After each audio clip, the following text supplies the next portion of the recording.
Hi masters అందరికీ కూడా ఆత్మీయ ప్రణామాలు. అందరికీ బ్రహ్మాస్ మెడిటేషన్ ఛానల్‌కి స్వాగతం, సుస్వాగతం.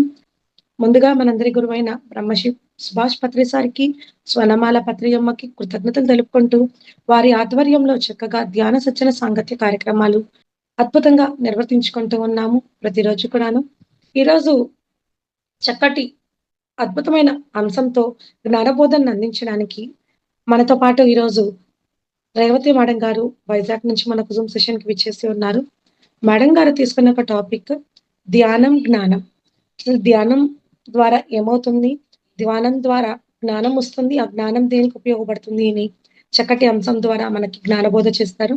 మేడం ముందుగా మీకు బ్రహ్మాస్ మెడిటేషన్ ఛానల్ నుంచి స్వాగతం, సుస్వాగతం madam. Thank you. Over to you. Thank you madam. బ్రహ్మర్షి పితామహ పత్రిజీకి ఆత్మ ప్రణామములతో అమ్మ స్వర్ణమాల పత్రికి హృదయపూర్వక ఆత్మ ప్రణామములు తెలియజేస్తూ ఎంతో అద్భుతంగా సామూహిక ధ్యానాల్ని తద్వారా జ్ఞానాన్ని అందిస్తున్నటువంటి బ్రహ్మాస్ మెడిటేషన్ ఛానల్కి హృదయపూర్వక ధన్యవాదాలు తెలియజేస్తూ ఆ టీం సభ్యులందరికీ మరి జూమ్ ద్వారా యూట్యూబ్ ద్వారా వీక్షిస్తున్నటువంటి ధ్యానులందరికీ కూడా హృదయపూర్వక ఆత్మ ప్రణామములండి. నా పేరు రేవతి, అందరికీ సుపరిచితమే. నిన్ను నీవు తెలుసుకో అని రమణ మహర్షి చెప్పినది, నీవెవరో తెలుసుకో అని చెప్పినది, seek in to your self అని జీసస్ చెప్పిన ఎవరు చెప్పినా కూడా మనల్ని మనం తెలుసుకోవటమేనండి. మరి మనల్ని మనం తెలుసుకోవటానికి, మన లోపల ఏముందో తెలుసుకోవటానికి మన లోపల నుంచి వస్తున్నటువంటి శ్వాసని బయట నుంచి మనము తీసుకుంటున్న శ్వాస ద్వారా లోపల జరుగుతున్నటువంటి ఆ పరివర్తన ఏమైతే ఉంటుందో దాన్ని ఎరుకతోటి ఒక సాక్షిలాగా గమనించమని చెప్పినటువంటి పితామహ పత్రిసి మనందరికీ కూడా అంధకారంలో ఉన్నటువంటి మనల్ని జ్ఞానం అనే దీపాన్ని వెలిగించుకోవటానికి అన్నట్టుగా ఈ శ్వాస మీద ధ్యాస అనే ధ్యానాన్ని అందించారండి. దాన్ని అందుకొని వెలుగు వెలిగించు అనేటటువంటి ఒక స్ఫూర్తితోటి ఏదైతే సత్యాన్ని మనం తెలుసుకున్నామో ఆ సత్యాన్ని అందరికీ అందించాలని, సత్యం ఎప్పుడు ఒకటిగానే ఉంటుంది. ఎవరు ఏది చెప్పినా అది ఒకటే. ఎలా అయితే మన లక్ష్యము గమ్యం చేరుకోవటానికి పలు విధాల మార్గాలు ఉన్నా ఏ మార్గంలో ప్రయాణించినా కూడా అంతిమముగా మనం చేరుకోవాల్సిన గమ్యం ఏదైతే ఉందో ఆ గమ్యానికే మనం చేరుకోవాలి కనుక మరి అటువంటి ఆ గమ్యంలో చేరుకునే మార్గములో వివిధ ధ్యాన పద్ధతులు, వివిధ ఆధ్యాత్మిక మార్గాలు, వివిధ జ్ఞానాన్ని అందించేటటువంటి ఎంతో మంది ఆధ్యాత్మికవేత్తలు ఉన్నా కూడా అందరూ చెప్పింది విని అందులోంచి మనకి ఏది అనిపిస్తుందో అది ఆచరించటం అని తెలియచేసి, మరి మనకి ఏది తెలిస్తే అది అని మనల్ని చెప్పినటువంటి పితామహ పత్రిజీకి హృదయపూర్వక ధన్యవాదాలు తెలియజేసుకుంటూ ఈనాటి ఈ టాపిక్ ధ్యానము, జ్ఞానము. మరి ధ్యానం అంటే అందరికీ తెలిసిందండి. ఆ జ్ఞానం అనేది దేని ద్వారా వస్తుంది అని అంటే ధ్యానం ద్వారానే వస్తుంది. దానినే పితామహ పత్రిజీ ఏం చెప్పారు అని అంటే, మనకి తెలిసినది అందరితోటి పంచుకోమని, మరి తెలియని విషయాలని తెలుసుకోవటానికి ధ్యానము ద్వారా కూర్చోవటము అనే సిద్ధి మనకి లభిస్తే, జ్ఞానాన్ని పొందటానికి వినడము అనే సిద్ధిని మనకి అందుకునేటట్టుగా ఆయన చేశారండి. మరి ధ్యానము ద్వారా కూర్చోవటం అలవాటు పడితే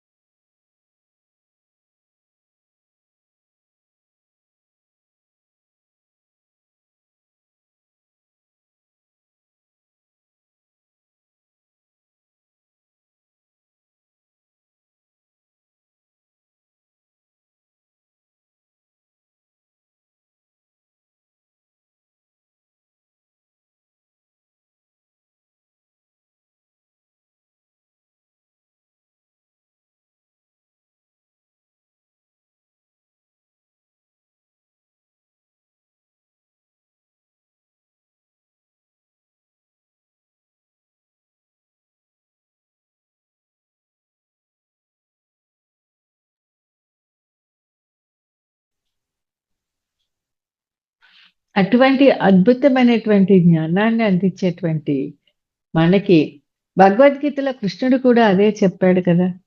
ఒక్క జ్ఞానవీక వీచినా చాలు అర్జున అని చెప్పేసని. మరి అదే రమణులు చెప్పింది కూడా. రమణులు ఏం చెప్పారు అనంటే, ఆకాశము అంటే మనం ఏమనుకుంటామంటే పైనున్న ఆకాశం అనుకుంటాం. ఆకాశము అంటే శూన్యమండి. ఏదైతే శూన్యం ఉందో ఆ శూన్యము ఈ విశ్వమంతా వ్యాపించి ఉంది. ఆ విశ్వమంతా వ్యాపించి ఉన్నటువంటి ఆ శూన్యములోని మనము అవకాశము కోసం అన్నట్టుగా ఉన్నామన్నమాట. అంటే ఆ విశ్వములో ఉన్నటువంటి ఆ శూన్యాన్ని అవకాశంలాగా వినియోగించుకోవటానికి మనం ఉన్నాం. ఇప్పుడు ఈ బ్రహ్మాస్ మెడిటేషన్ ఛానల్ ఉంది. ఈ మెడిటేషన్ ఛానల్ ద్వారా మనం ఏం చేస్తున్నామండి? ఆమె ఆ ఛానల్ పెట్టి మనకు అవకాశం ఇస్తున్నారు. నాకు తెలిసిన అనువంత జ్ఞానాన్ని మీతో పంచుకునే అవకాశం నాకిస్తే, మీకున్న ఖాళీ సమయాన్ని మీతో పంచుకోవటానికి సద్వినియోగం చేసుకునే అవకాశం మీకిస్తున్నారు. అంటే ఏంటి? ఏదైతే విశ్వమంతా వ్యాపించి ఉన్న శూన్యం ఏదైతే ఉందో, ఆ శూన్యాన్ని మనము అవకాశంగా మార్చుకోవటమే ఆధ్యాత్మికత అని రమణులు చెప్పారనమాట. ఆ విశ్వమంతా వ్యాపించినటువంటి శూన్య స్థితి ఏదైతే ఉందో, అదే మనకి అనంతమైన విశ్వశక్తినిస్తుంది. ఎప్పుడైతే ఆ విశ్వశక్తి మనలోకి అందుతుందో, అప్పుడు మనలోనే ఉన్నటువంటి అనంతమైన ఆ మాయ పొర తొలగిపోయి, అనంతమైన జ్ఞానం అనేది బయటకొస్తూ ఉంటుంది. ఆ మాయతోటి బంధించబడి ఉన్నప్పుడే మనకి మనం ఎవరము, ఏమిటి అన్నది తెలీదు. ఆ మాయలోనే ఉన్నాడు గాబట్టి అర్జునుడికి ఒక్క జ్ఞాన వీచిక వీచినా చాలు అర్జున అని చెప్పేసని భగవద్గీతలో కృష్ణుడు తెలియచేశారు. మరి అటువంటి అద్భుతమైనటువంటి జ్ఞానాన్ని మనకి భగవద్గీత ద్వారా కృష్ణుడే అందిస్తే, పితామహ పత్రిజీ స్వాధ్యాయము, సజ్జన సాంగత్యము, ఆచార సాంగత్యం ద్వారా మనకి ఎన్నో విషయాలు అందించారండి. అదే విషయాన్ని తెలియచెప్పినప్పుడు మనకి ధ్యానం ఎందుకు చేయాలి? ఎందుకు చేస్తున్నామండి ధ్యానం అంటే? మనల్ని మనం తెలుసుకోవటానికి, మనల్ని మనం కాంతి శరీరధారులుగా తయారు చేసుకోవటానికి, మనలో ఉన్నటువంటి అంధకారాన్ని తొలగించుకోవటానికి. ఆ అంధకారం ఎందుకుంది అంటే అజ్ఞానంతోటి ఉంది. అజ్ఞానం అనే అంధకారాన్ని తొలగించుకోవటానికి జ్ఞానం అనే మార్గాన్ని మనం తీసుకున్నప్పుడు, ఆ ధ్యానము ద్వారా మనలో ఉన్న అజ్ఞానాన్ని తొలగించుకున్నప్పుడు జ్ఞానం అనేది మరి ఆ జ్ఞానము వికసించటానికి మనలో సంకల్పాలనేవి మనకి చాలా ఇబ్బందులు పెడుతూ ఉంటాయి. సంకల్పాలంటే ఏంటండి? సంకల్పాలంటే ఏదైతే ఈ శూన్యంతోటి ఏదైతే ఈ విశ్వమంతా వ్యాపించి ఉందో, సంకల్పముతోటి దాన్ని మనము పూర్తి చేయటం. అంటే వాస్తవానికి ఆ యొక్క విశ్వము యొక్క ఏదైతే ఉందో, ఆ విశ్వాన్ని, ఈ సంకల్పాన్ని కలిపి అంటే సామీప్యములోకి తీసుకొని రావటం. అంటే సమీపానికి తీసుకొని రావటం చేస్తూ ఉంటాం అన్నమాట. ఆ సమీపానికి తీసుకొని రావటం అన్నది మనకి ఈ ధ్యానము ద్వారా మనకి అవకాశం ఉంటుందన్నమాట. అదే విషయాన్ని రమణులు కూడా ఏం చెప్పారనంటే, ఒకసారి ఇది రమణ మహర్షి యొక్క జీవితంలో జరిగిందండి. ఆయన రమణాశ్రమంలోని స్కంద పర్వతం ఉంది కదా! అక్కడ కూర్చొని అలాగా ఆకాశంలోకి చూస్తూ ఉన్నారంట. చూస్తూ ఉంటే ఆకాశంలో ఆయన చూస్తూ ఉన్నప్పుడు అక్కడ చూస్తున్నది ఆకాశాన్ని కాదు. అలా కళ్ళు పెట్టి ఆయన పైకి ఎత్తి చూస్తూ ఉన్నప్పుడు కళ్ళు తెరిచే ఆ శూన్యాన్ని చూస్తూ ఉన్నారాయన. ఆ శూన్యాన్ని చూస్తూ ఉంటే మనకి చూడటానికి ఎలా అనిపిస్తుందంటే ఆకాశంలోకి చూస్తున్నట్టుగా అనిపిస్తుంది. ఇప్పుడు తెల్లటి సినిమా హాల్‌లో తెల్లటి స్క్రీన్ మీద ఒక ప్రొజెక్టర్ ఆన్ చేయగానే మనకి ఎలాగైతే పిక్చర్ కనిపిస్తుందో, అలాగే ఆ శూన్యంలోకి మనం చూస్తూ ఉన్నప్పుడు ఎన్నో బొమ్మలు అలాగా మనకి ఒక రీల్ లాగా కనిపిస్తూ ఉంటాయి.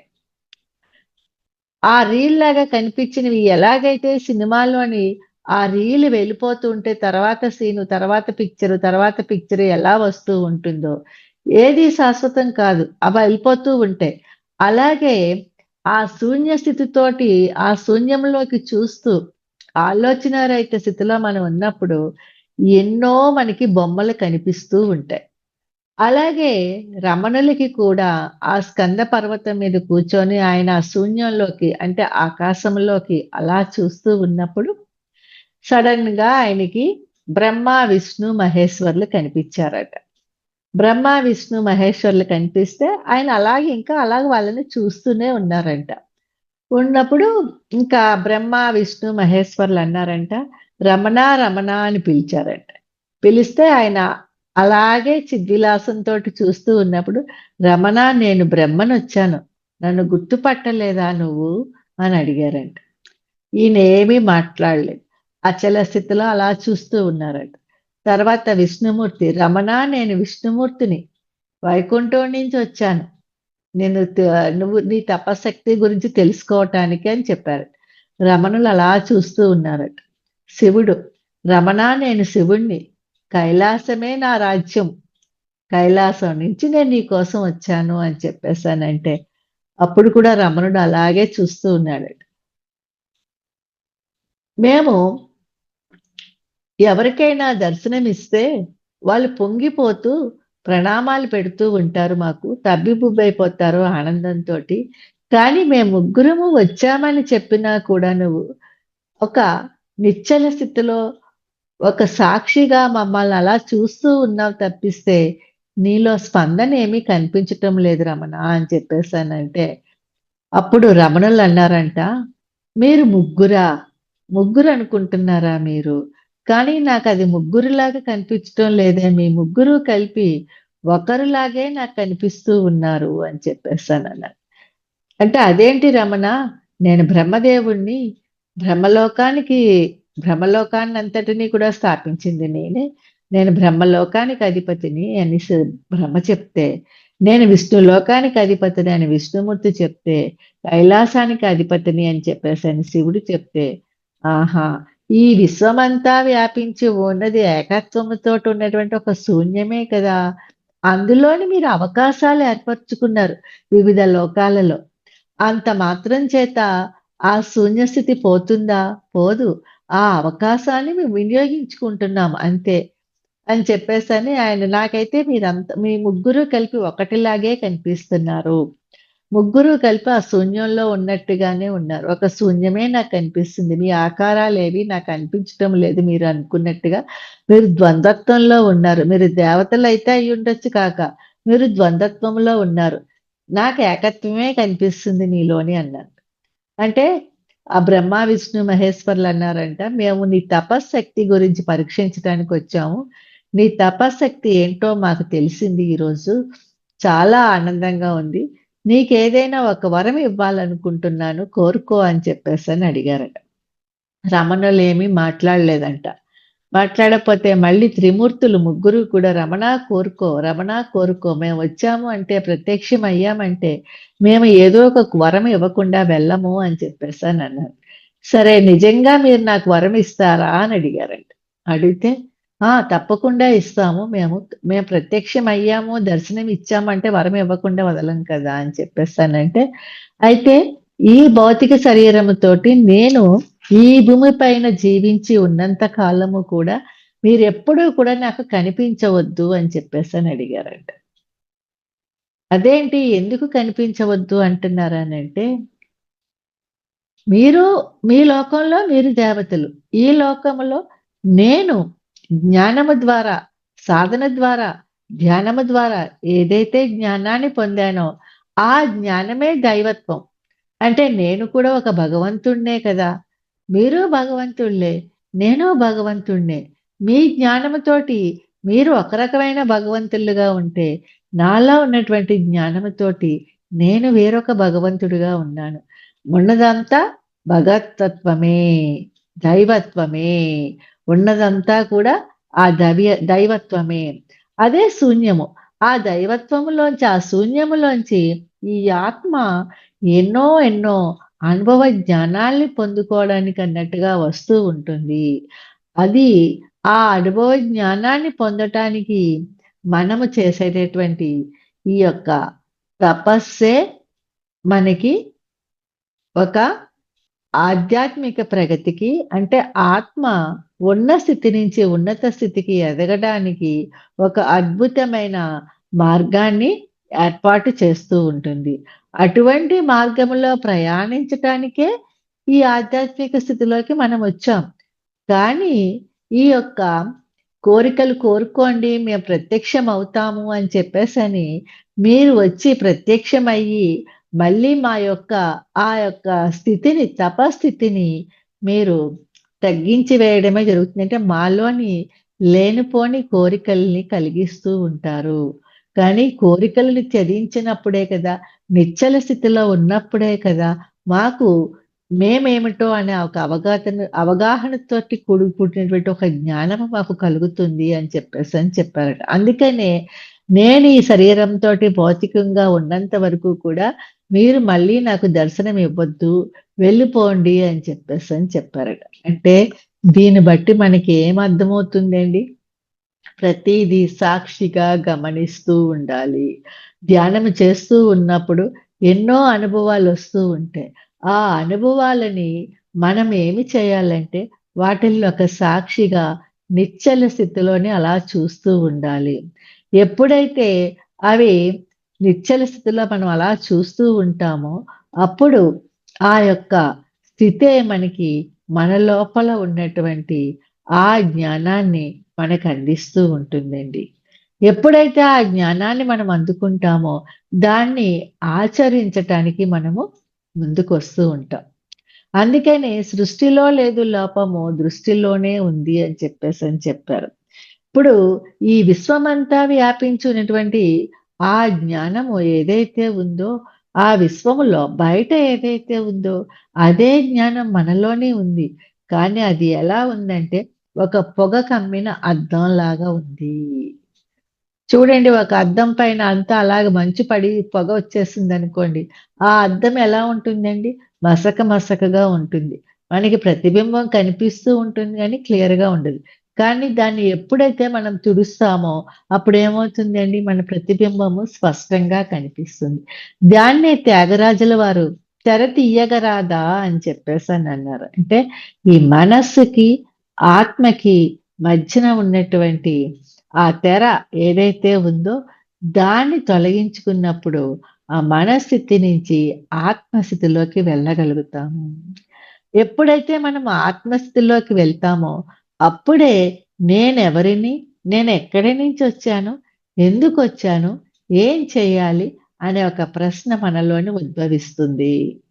ఇప్పుడు మనం ఏదైనా ఒక యాత్రకి వెళ్ళినప్పుడు, మనం ఎందుకొచ్చామో అక్కడ చూడవలసిన ప్రదేశాలు చూడకుండా, సమయాన్ని అలాగ రూమ్‌లోనే ఎక్కడో మనకి బాగుంది, కంఫర్ట్‌గా ఉంది అని చెప్పేసని మనం అక్కడ ఉండిపోయాక, ఒక గంట పోయాకో, 2 గంటలు పోయాకో, 3 గంటలు పోయాకో మనకేమనిపిస్తుందండి?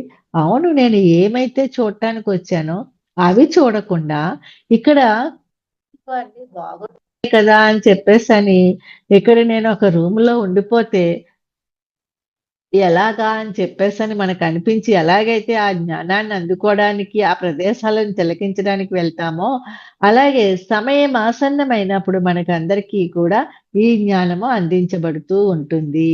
ఆ పొగ కమ్మిన అద్దం లాంటి ఆ యొక్క దీన్ని ఎప్పుడైతే మనము మాయ అన్న విషయాన్ని మనం తెలుసుకోగలుగుతామో, అప్పుడు ఆ మాయను తొలగించుకోవటానికి ఈ జ్ఞానం అనేది మనకు ఉపయోగపడుతుంది అనేదే మనము ధ్యానం ద్వారా తెలుసుకోగలుగుతాం.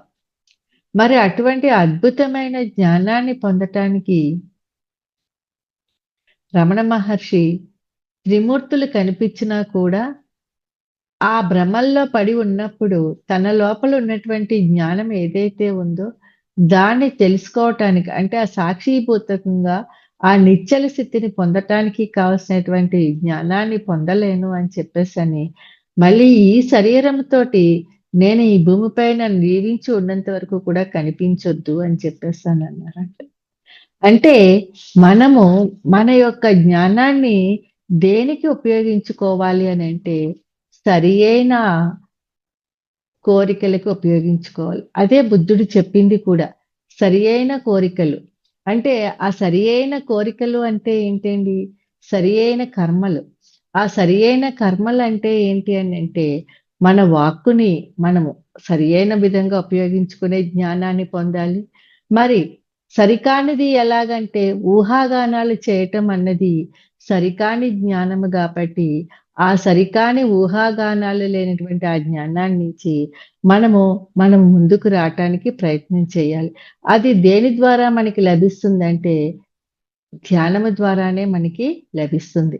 అంటే ఎప్పుడైతే చూడండి, ధ్యానం చేయలేనప్పుడు ఏ రోజైనా సరే మనకి ఎలా ఉంటుందంటే, మనసు పరిపరి విధాలా పోతూ ఆలోచనలు ఎక్కడెక్కడికో ఎళ్ళిపోతూ ఉంటాయి.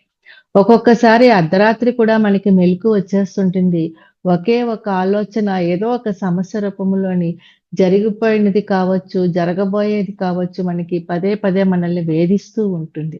ఆ వేధిస్తూ ఉన్నదంతా కూడా ఏమవుతుంది అనంటే, అది అకర్మగా మనల్ని ఇది కర్మ కింద మనల్ని కర్మ క్రియేట్ చేస్తూ ఉంటుంది. ఆ కర్మ క్రియేట్ చేసినప్పుడు ఏమవుతుందంటే, ఆ ఆలోచన వల్ల ఏర్పడినటువంటి కర్మ వల్ల మనకి దుఃఖం అనేది కలుగుతూ ఉంటుంది. అలా కాకుండా ఆ! ఈ ఆలోచన ఎందుకు నాకు పదే పదే వస్తూ ఉంది. ఈ ఆలోచన నేను కట్ చేసేయాలి. అంటే నేను గతంలోనున్నానా? భవిష్యత్తులో ఉన్నానా? అన్నది మనం తెలుసుకొని, అనే ఒక జ్ఞానంతోటి మనము వెంటనే వర్తమానంలోకొచ్చి, ఆ ఆలోచనని మనం కట్ చేసేసినప్పుడు ఏమవుతుందంటే, అప్పుడు మనం ఆలోచన రహిత స్థితిలోకి వెళ్ళగలుగుతాము. అప్పుడేమవుతుంది అనంటే, అది అకర్మ కింద మారుతుంది. అంటే కర్మలు చేస్తూ ఉండు. కర్మలు చేయటానికే మనమొచ్చాము అని చెప్పేసని భగవద్గీతలో కృష్ణుడు చెప్పినా కూడా, పత్రిజీ ఏం చెప్పారంటే, ఆలోచన రహిత స్థితిలో ఉండటమే ఆహ్, నిశ్చల స్థితి. అదే ముక్తికి మార్గము అని చెప్పారు. అంటే ఆ జ్ఞానం మనకెలా వస్తుంది? ధ్యానం చేసినప్పుడు ఆలోచన రహిత స్థితిలోకి వెళ్ళినప్పుడు, ఆ మనస్సు అనేది పోతుంది. అదే పొగబట్టిన అద్దములాగా ఎలాగైతే ఒక అద్దం మీద పొగ పట్టేసినప్పుడు ఎలా మసకబారిపోయి ఉంటుందో, అదంతా కూడా తొలగిపోయి నిశ్చల స్థితిలోని మనల్ని మనం చూసుకోగలుగుతాం. ఆ అద్దాన్ని తుడిచేశాక మన ప్రతిబింబం మనకి ఎలా కనిపిస్తూ ఉంటుందో, అదే విధముగా మనల్ని మనం చూసుకోగలుగుతాం అనమాట. ఆ చూసుకున్నప్పుడు ఏమవుతుందంటే, మన లోపల ఉన్నటువంటి ఆ జ్ఞానం అంటే మన ఆలోచనలు ఎలా పరిపరి విధాలా పోతున్నాయా అన్నది మనం తెలుసుకొని, ఆ పనికిరాని ఆలోచనలన్నిటినీ కూడా మనము ఆ ఊహాగానాల రూపంలో ఏ ఏ ఆలోచనలొస్తున్నాయో వాటన్నిటినీ కూడా మనము తొలగించుకోగలుగుతాం. ఆ తొలగించుకున్నప్పుడు ఏమవుతుందంటే, ఒక నూతన స్వప్నానికి మనం ఆవిష్కరణ చేసినట్టవుతుంది. నూతన స్వప్నం అంటే ఏంటండి? అంటే మన జీవితంలో చేయవలసినటువంటి ఒక కొత్త కర్మ. అంటే సత్య కర్మ. కొత్త కర్మ అంటే ఏంటి? ఆ నూతన స్వప్నానికి ఆవిష్కరణ అన్నది మనలో ఉన్నటువంటి ఆ ఊహాగానాలు పోయినప్పుడు, ఆ మస్ ఆహ్, మా అద్దం మీద పేరుకుపోయినటువంటి ఆ యొక్క ఏదైతే పొగ ఉందో అది తీసేసినట్టు అంటే మాయ పొర అనుకోండి. అది తొలగిపోయినప్పుడు మనకేంటంటే ఒక నూతన స్వప్నం యొక్క ఆవిష్కరణ జరుగుతుంది. అదే మన జీవిత ప్రణాళికలో ఒక మనం ఎక్కవలసినటువంటి ఒక మెట్టు. అంటే ఏంటి? అది మనం చెయ్యాలి. ఇప్పుడు ఒక పుస్తకంలోని ఒక పేజీ చదివేశాక, మళ్ళీ తర్వాత నెక్స్ట్ పేజీకి వెళ్ళినప్పుడే కదా మనకి ఆ కంటిన్యూటీ అనేది అర్థమవుతుంది. లేకుండా అలాగ పేజీలు తిప్పేస్తూ ఉన్నప్పుడు మనం అందులో ఉన్నటువంటి ఆ జ్ఞానాన్ని పొందలేనప్పుడు, అది ఎలాగా అపరిష్కృతంగా ఉంటుందో, అలాగే మనము పొందవలసిన జ్ఞానాన్ని పొందాలనుకున్నప్పుడు ముందు మనలో ఉన్నటువంటి ఈ యొక్క ఊహాగానాలన్నిటిని తొలగించుకున్నప్పుడు, ఒక కొత్త స్వప్నాన్ని మనం ఆవిష్కరించుకున్నప్పుడు, అప్పుడు మన జీవితంలో, మన జీవిత ప్రణాళికలోని మనం ఏదైతే చేయటానికొచ్చామో దాంట్లోకి ప్రవేశించగలం.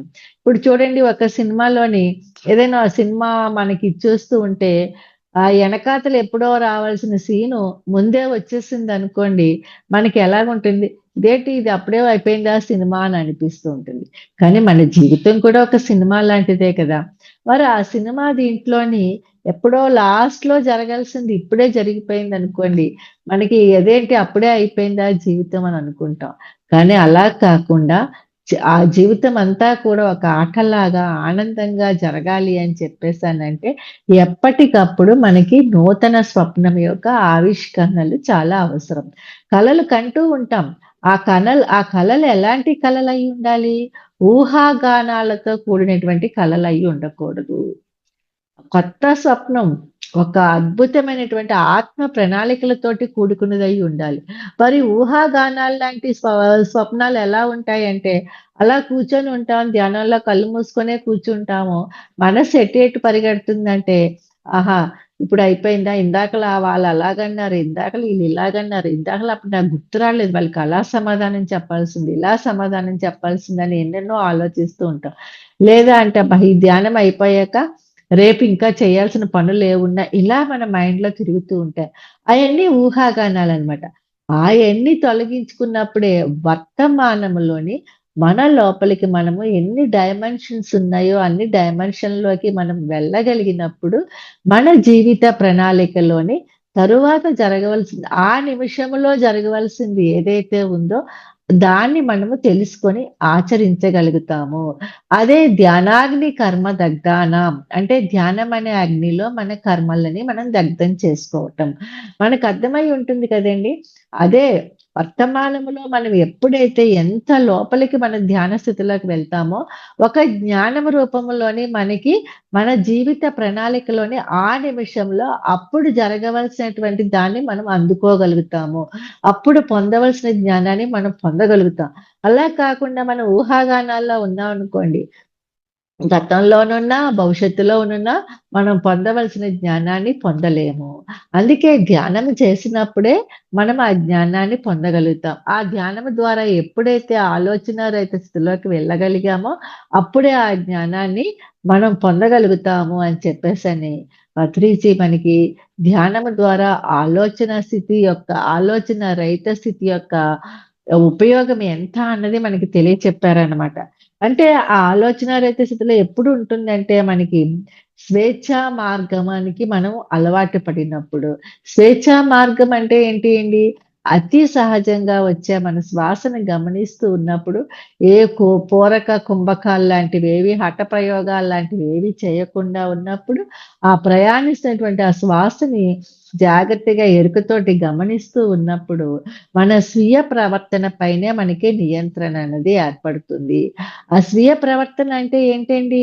స్వీయ ప్రవర్తన అంటే మనల్ని మనం తెలుసుకోవటం. అంటే మన యొక్క కర్మలు ఎలాగున్నాయి? మన వాక్కులు ఎలాగున్నాయి? మన ఆలోచనలు ఎలాగున్నాయి? అంటే కర్మలంటే ఏంటి? ఇక్కడ మన చేతలు. మన చేతలు ఎలాగున్నాయి? ఇలాంటివన్నిటిల మీద కూడా మనకి ఈ ధ్యానము ద్వారా పొందినటువంటి జ్ఞానము ద్వారానే మనకి స్వీయ నియంత్రణ అనేది వస్తూ ఉంటుంది. అలాగ అప్పుడు ఎప్పుడైతే ఆ స్వీయ నియంత్రణ మనకొచ్చిందో, ఏదైతే నూతన స్వప్నము మనం పొందామో, దాన్ని ఆవిష్కరించుకోగలుగుతాం. అదే సంకల్ప శక్తి అండి. సంకల్పాలు పెట్టేసుకొని ధ్యానం చేసినంత మాత్రాన కాదు. ఆ వర్తమానంలో ఏదైతే మనము జ్ఞానము పొందామో, అదే మనకి ఒక బిందువు కలిపి సింధువైతే ఎలాగైతే ఉంటుందో, అలాగ మనకి ఆ బిందువు కలిపి సింధువయ్యి, మనకి ఆ జ్ఞాన సాగరములోని మనకి కావాల్సినటువంటి జ్ఞానాన్ని మనకి అందిస్తూ ఉంటుంది. చూడండి ఇప్పుడు కొంగ ఒకటుంది, హంస ఒకటుంది. కొంగకి ఏంటి అది జపం చేస్తుంది. కానీ ఏం చేస్తది అది కొంగ జపం దేనికోసం చేస్తుంది? కొంగ జపము అంటాం. చేపల కోసం చేస్తుంది. నది ఒడ్డున కావచ్చు, సముద్రపు ఒడ్డున కావచ్చు, అది ఉండి చేసే జపం ఏంటంటే దానికి తాత్కాలికమైనది. దాని కడుపు ఆహారం తీరటం కోసం ఆ చేపలను పట్టుకోవాలి. అందుకని అది చేస్తది. అది జపం చేసినట్టుగా అలా కళ్ళు మూసుకొని ఉంటే దానికి చేపలు వలలో దొరుకుతాయి అని చెప్పేసని.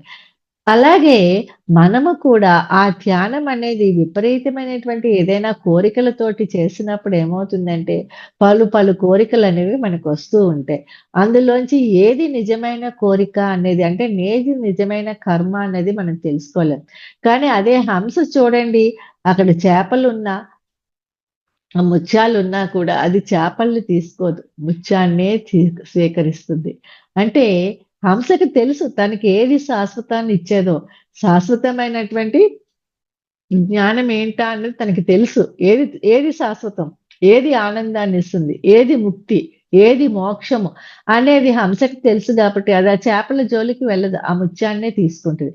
కానీ ఏది ముక్తి, ఏది మోక్షము అనే జ్ఞానము ఆ కొంగకి లేదు కాబట్టి అది ఆ ప్రాపంచిక యొక్క అజ్ఞానంతోటే ఉంటుంది కాబట్టి తాత్కాలికమైన ఆనందం కోసం అది వెతుకుతుంది. అలాగే శాశ్వత ఆనందం అన్నది ఎప్పుడు కనిపిస్తుందండి? ఈ ఆత్మకి ముక్తి లభించినప్పుడు, ఈ ఆత్మకి మోక్షం లభించినప్పుడు. ముక్తి, మోక్షం అనేది ఎప్పుడో ఈ భౌతిక శరీరాన్ని వదిలిపెట్టాక వచ్చేటటువంటి విషయము కాదండి. ఈ భౌతిక శరీరములోనే ఉంటూ ప్రతి క్షణము కూడా జ్ఞానముతోటి అంటే ఎరుకతోటి, అవగాహనతోటి మనము చేసేటటువంటి ఆలోచన కావచ్చు, మనం మాట్లాడే మాట కావచ్చు, మనము చేతల ద్వారా చేసే క్రియలు కావచ్చు. ఎప్పుడైతే ఒక త్రికరణ శుద్ధిగా ఉంటాయో అప్పుడు అదే నిజమైన ముక్తి, నిజమైన మోక్షము. అంటే మనకి ఆ ముక్తి, నిజమైన ముక్తి, నిజమైన మోక్షము ఎప్పుడు దొరుకుతుందండి? ధ్యానములోని, ఆ వర్తమానములోని ఎరుకతోటి మనము చేసినప్పుడే. ఆ నిజమైన ముక్తి, మోక్షమే జ్ఞానము. ఆ జ్ఞానాన్ని పొందటానికే మనం వచ్చాం. అంటే అదే అనుభవ జ్ఞానము. ఆ యొక్క అనుభవాన్ని పొందటమే అనుభవ జ్ఞానము. అలాగ కూర్చొని ధ్యానములోని కావచ్చు, ఆ శక్తితోటి మనము ఆచరించే కర్మలు కావచ్చు, సత్కర్మలని మనం చేయడం కావచ్చు, అవే అనుభవ జ్ఞానాలన్నమాట. అనుభవ జ్ఞానం అంటే ప్రతీదీ మనం ఏమనుకుంటాం, ధ్యానములోని ఏవో అనుభవాలు కనిపించియాలి, అనుభవాలు వచ్చేస్తే ఆ అనుభవాలను చూసేసి, అవి మనం ఆచరించేస్తేనే అనుభవ జ్ఞానం అనుకుంటాము. కానీ అది మిథ్య. నిజమైన అనుభవ జ్ఞానం ఏమిటి అనంటే లోతుల్లోకి వెళ్ళినప్పుడు ఏదైతే ముక్తి, మోక్షము రూపంలోని మనకి బ్రహ్మానందాన్ని కలిగిస్తుందో, ఆ బ్రహ్మానంద స్థితిలోంచి మనము వచ్చి చేత కూడా అంతే స్థితితోటి మనం చేసినప్పుడు అది అనుభవ జ్ఞానం అవుతుంది. ఒకవేళ మనకి ధ్యానంలోని ఏవో నంబర్స్ కనిపించాయి. లేదంటే ఏదో ఒక పెన్ను కనిపించింది. ఒక పుస్తకం కనిపించింది. ఇలాగ ఏదైనా కనిపిస్తే అదొక్కటే ధ్యానంలో నేను ఒక పెన్ను, పుస్తకాన్ని చూశానని అనుకోకూడదు. అది ఎందుకు కనిపించిందని వెంటనే మనకి మనం ప్రశ్నించుకోవాలి. ఆ ప్రశ్నించుకున్నప్పుడు దానికి సమాధానం ఏదైతే వచ్చిందో దాన్ని వెంటనే మనం రాయగలిగినప్పుడు అప్పుడు మనకి అది అనుభవ జ్ఞానం అవుతుంది. లేదు మనకేదైనా కనిపించినప్పుడు అది ఎందుకు కనిపించింది అని చెప్పేసని మనం అనుకున్నప్పుడు, దానికి సమాధానం కూడా మనలోని ఏదైతే మనం పొందామో అది అనుభవ జ్ఞానం అవుతుంది. ఆ అనుభవాలనేవి ఎ కనిపించాయి గానీ వాటిల్ని ఆచరించలేనప్పుడు ఏమవుతుందండి, ఈ యొక్క ఆధ్యాత్మిక ప్రగతి అనేది కుంటుపడుతూనే ఉంటుంది. ఏదైతే మనకి కనిపించబడిందో, ఏదైతే మనకి వినిపించబడిందో, ఏదైతే మనకి ఇతరుల ద్వారా చెప్పబడిందో, దానిని మనము ఆచరించటమే నిజమైన అనుభవ జ్ఞానం. అటువంటి అనుభవ జ్ఞానం అనేది ఎప్పుడొస్తుందండి? మన పైన మనకి మన ప్రవర్తన పైన అంటే మన స్వీయ ప్రవర్తన పైన నియంత్రణ అనేది ఉన్నప్పుడే మనకి అనుభవ జ్ఞానం వస్తుంది. ఆ స్వీయ ప్రవర్తన పైన నిర్ణయం ఉండడం కోసమనే ఏం చేస్తామండి? మనము భక్తి మార్గములో ఉంటే గుళ్ళకి వెళ్తాము. అదే ధ్యాన మార్గంలోకొస్తే ధ్యానం చేస్తూ ఉంటాము. అంటే ఏంటి? ఈ సాధన యొక్క ఫలితం మూలంగా మనకేమవుతుందంటే, మన యొక్క అణువణువున ఉన్నటువంటి దివ్యత్వము చైతన్యాన్ని పొందటం ద్వారా మన పైన మనకి అదుపు వస్తుంది. అంటే మన యొక్క మన ఆలోచనల పట్ల నియంత్రణ వస్తుంది. మన యొక్క మాటల పట్ల నియంత్రణ వస్తుంది. అంటే మౌన స్థితికి వెళ్ళిపోతాం. మన చేతల పట్ల నియంత్రణ వస్తుంది. అంటే ఏదో పని చేసేయాలని చేసేయడం కాకుండా, చేసే పనిని ఒక త్రికరణ శుద్ధిగా చేసినప్పుడు అది శక్తివంతం అవుతుంది. అంటే చేతుల ద్వారా చేసే పని అన్నప్పుడు అది ఎప్పుడైతే ఒక శక్తివంతమైందో, మనం వండే ఆహారము కూడా ఒక శక్తివంతంగా తయారవుతుంది. అదే ప్రసాదంగా మారుతుందండి. అంటే ఇలా ప్రతీదీ కూడా మనం ఎప్పుడైతే ఒక జ్ఞానముతోటి అవగాహన కలిగించుకుంటామో ప్రశ్న, పరిప్రశ్న అని అంటారు. అంటే ఏంటి? ప్రశ్నించుకోవడము మనమే చేయాలి. దానికి సమాధానం కూడా మనమే పొందాలి. ఎక్కడి నుంచి పొందాలి? మన లోపల నుంచి పొందాలి. ఆ ప్రశ్నకి సమాధానం మన లోపల నుంచి మనం పొందాలి అని అంటే, మరి మనం చేయవలసింది ఏంటండి? ధ్యానము. అంటే ధ్యానానికి, జ్ఞానానికి ఎంత అవినాభావ సంబంధం ఉందా అన్నది మనకి తెలియచెప్తూ ఉందనమాట. మరి ఈ అవినాభావ సంబంధం అనేది ఎలా వస్తుందండి? మనల్ని పెంచుకుంటూ వెళ్ళాలి. దేన్ని పెంచుకుంటూ వెళ్ళాలి? సాధనని పెంచుకుంటూ వెళ్ళాలి. ఎప్పుడైతే మన సాధనని మనం పెంచుకుంటూ వెళ్తామో, అప్పుడు ఆ జ్ఞానం అనేది వృద్ధి చెందుతూ ఉంటుంది. వృద్ధి చెందుతూ ఉన్నప్పుడు ఈ చైతన్యం అంటే విశ్వమంతా వ్యాపించి ఉన్నటువంటి ఆ చైతన్యం ఇందాకల చెప్పుకున్నాం కదా! శూన్యమే ఉంది అంతా అని చెప్పేసని. ఆకాశం అంటే శూన్యమే అని. ఆ శూన్యములో ఉన్నటువంటి ఏవైతే ఉన్నాయో ఆ శూన్యములోని అన్ని అవకాశాలను మనం ఏర్పరచుకుంటూ ఉండొచ్చు. అంటే ఆ అవకాశాల ద్వారానే మనకు అనుభవ జ్ఞానం అనేది వస్తుంది. అవకాశాలు లేకపోతే మనకి అనుభవ జ్ఞానం అనేది పొందలేము. అటువంటి మరి ఆ అవకాశం ద్వారా మనము పొందేటువంటి అనుభవ జ్ఞానాల్ని పొందటానికి మన శ్రమ పరిధిలో మనము పరిశ్రమించాలి. అంటే మన శ్రమ పరిధిలోని మనము శ్రమించాలనమాట. అంటే బద్ధకం అనేది, సోమరితనం అనేది, తర్వాత పోస్ట్‌పోన్‌మెంట్ అన్నది రాకూడదు. ఎప్పుడూ కూడా వర్తమానంలో అప్పుడే చేయవలసిన మళ్ళీ చెప్పారు కదా! కవులు కూడా "కాల్ కరే సో ఆజ్ కరే సో అబ్ కర్ కల్ కరే సే ప్రళయ్ మే ఆనే సే కబ్ కరోగే బాహురి" అని చెప్పేసని కబీర్ అడుగుతూ ఉంటాడు. అంటే రేపు చేయవలసిన పనిని ఈ రోజే చెయ్యు. ఈరోజు చేయవలసిన పనిని ఇప్పుడే చెయ్యు. నెక్స్ట్ క్షణంలో ఏదైనా ప్రళయం రావచ్చు. అప్పుడు నువ్వు చేయవలసిన పని ఆగిపోతుంది అని. అంటే అక్కడ చేయవలసిన పనిని మనం ఆగిపోతే దానివల్ల ఏమవుతుందండి? ఆ పనిని చేయటానికి మళ్ళీ జన్మ తీసుకొని రావాల్సొస్తుంటుందనమాట. అందుకని చూసారా? వర్తమానములో జీవించటం అన్నది ఎంత ముఖ్యమా అన్నది అర్థమవుతుంది. భవిష్యత్తు వద్దు, గతము వద్దు. వర్తమానమే మనకి కావాలి. ఆ వర్తమానంలో భౌతిక శరీరం ఉంటుంది. ఆత్మ యొక్క ఆలోచనలు కావచ్చు, మనసు యొక్క ఆలోచనలు కావచ్చు, భూత భవిష్యత్తుల్లోనే ఉంటాయి. ఆ భూత భవిష్యత్తుల్లో ఉండేటప్పటికి వర్తమానంలో మనం పొందవలసింది పొందలేము. అంటే మన సాధన అన్నది మనము దేనికి ఉపయోగించుకోవాలండి? దేనిని పెంపొందించుకోవడానికి ఉపయోగించుకోవాలంటే వర్తమానములో జీవించటము అనేటటువంటి ఒక శక్తిని, ఒక సిద్ధిని పొందటానికి శక్తి అని కూడా కాదు సిద్ధి. మనం సిద్ధులు దేనికోసం ఉపయోగించాలనుకుంటాం? డబ్బు కోసమో, లేదంటే ఇంకో వేరే దేని పేరు ప్రఖ్యాతుల కోసమో, దేనికో దానికి ఉపయోగించుకుంటాలనుకుంటాం. కానీ మనం సిద్ధిని దేనికి ఉపయోగించుకోవాలండి? వర్తమానములో జీవించే విధానం కోసం మన సిద్ధిని ఉపయోగించుకోవాలి. ఆ వర్తమానంలో ప్రతి క్షణము చెప్పారు చూసారా? Eat while you eat, sleep while you sleep, ఆహ్, టాక్ వైల్ యూ టాక్ అని చెప్పేసని. మనం ఏది చేస్తే ఆ క్షణంలో అదే మనం అయిపోవాలి. ఆహ్, మనం అయిపోయి ఉన్నాం ఆ విధంగా. కానీ దాని పట్ల ఎరుక లేకపోవటం వల్ల మనము తెలుసుకోలేకపోతూ ఉన్నాము. మనమేమి చేస్తున్నా మన ఇంట్యూషన్ మన ఆత్మ చెప్తూ ఉంటుంది. ఇగో అది దాన్ని మనం పట్టించుకోము. ఎందుకనంటే అజ్ఞానంతోటి. పరధ్యాసలో ఉంటున్నాం. ధ్యాసలో ఉండటం లేదనమాట. ఆ లోపల చెప్పేటటువంటి ఆత్మ యొక్క దీని మీద మనకి ధ్యాస లేదు. మనం పరధ్యాసలో ఉంటున్నాం కాబట్టి మనకి తెలియటం లేదు. గమనించుకోలేకపోతున్నాం అనమాట. కానీ ఎప్పుడైతే ఆ వర్తమానంలోని ఎందుకు గమనించలేకపోతున్నామంటే మనం భూతకాలంలో ఉంటున్నామో లేదంటే భవిష్యత్తులో ఉంటున్నాం. ఆ వర్తమానంలో మనల్ని మనం గమనించుకోలేకపోయేటప్పటికల్లా మనం తెలుసుకోలేకపోతున్నాము. ఇప్పుడు నేనే ఉన్నానండి. నేను క్లాస్ చెప్తున్నప్పుడు ముందుగా ప్రిపేర్ అయిందేమీ కాదు.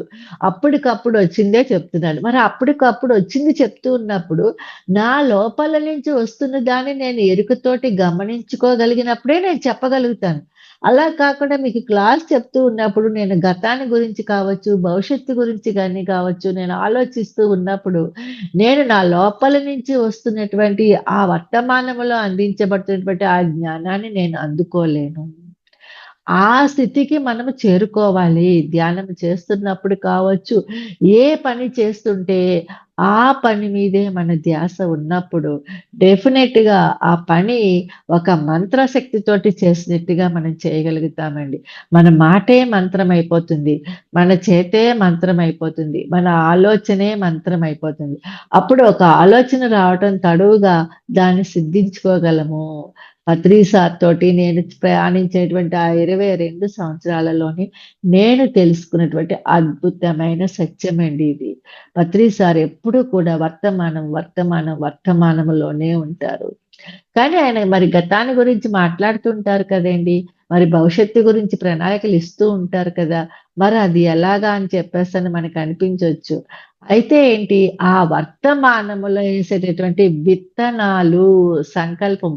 ఆయన వర్తమానంలో జీవించడం ద్వారా ఏదైతే సంకల్ప సిద్ధిని పొందారో, ఆ సంకల్ప సిద్ధిని విత్తనాల రూపములోని ఆ వర్తమానములో భవిష్యత్తు తాలూకా ప్రణాళికలను వేయటానికి ఆయన విత్తనాలేసేస్తున్నారు.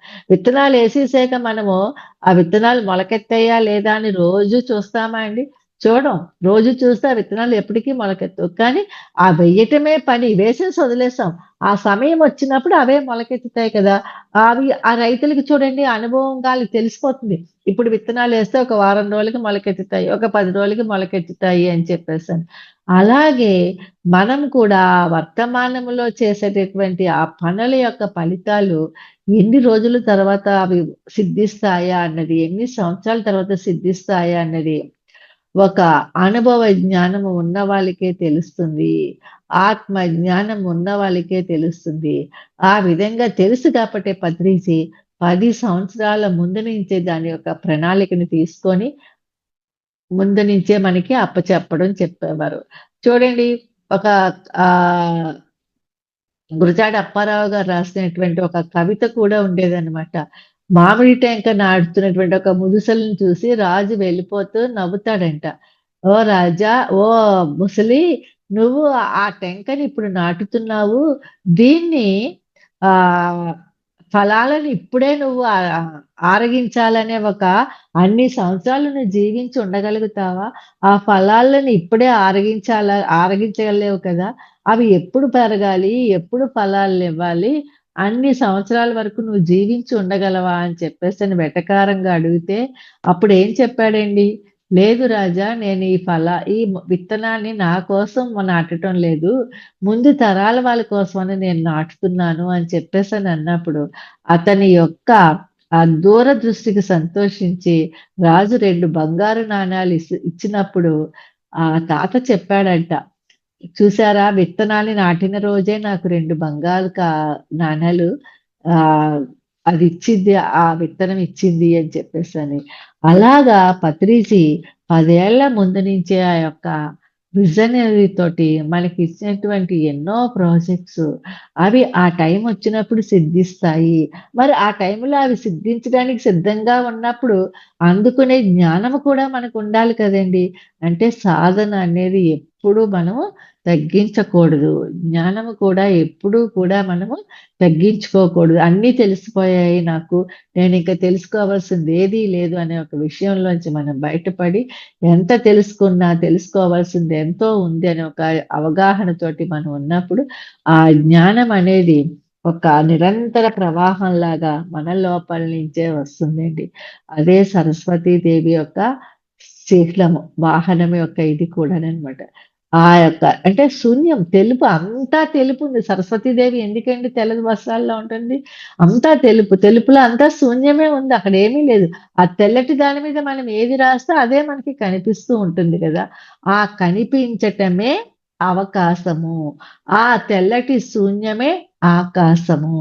ఆ ఆకాశాన్ని ఎప్పుడైతే మనం అవకాశంగా మార్చుకుంటామో, అక్కడ నుంచే మనం మన జీవితాన్ని ఒక ఆటలాగా ఆడగలము.